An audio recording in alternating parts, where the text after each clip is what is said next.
Now, proper tank at last, I hear you say.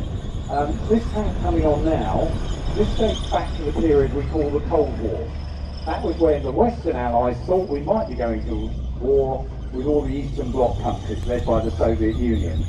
And we knew back then that the Soviets had thousands and thousands of tanks. We would never in the West be able to match them in terms of numbers, tank to tank.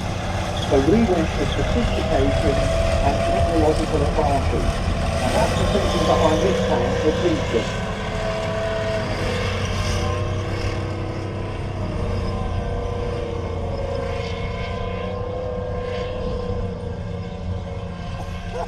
Yeah, what I mean about that noise it makes.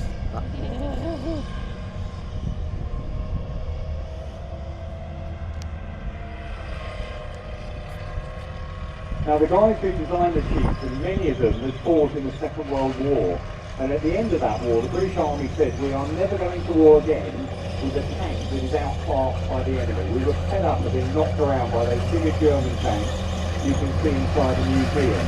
And some of that thinking you can see comes out on the Chieftain tank.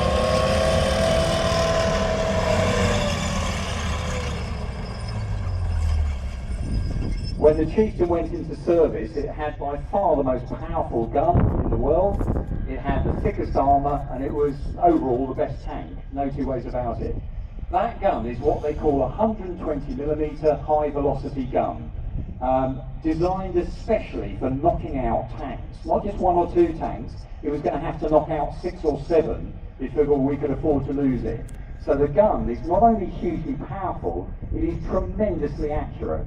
A well-trained crew could knock out an enemy tank 98 times out of 100 out to 3 kilometres away with the very first round.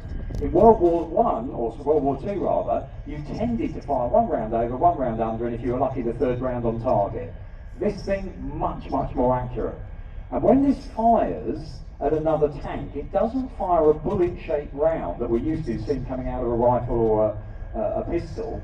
It actually fires a piston out the end of the barrel. When it leaves the barrel, it's one of the fastest things on earth.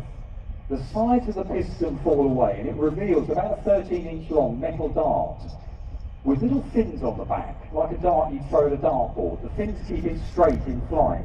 No explosive on it at all. It's made of something called tungsten, which is twice the weight of steel. And just by its sheer kinetic energy, in other words, the sheer welly behind that rod of metal, it will smash its way into an enemy tank and quite often all the way through and out the other side, and it leaves one hell of a mess behind it. Tremendously accurate, tremendously powerful, that gun. To service it up in the turret, there's actually a 3-man crew.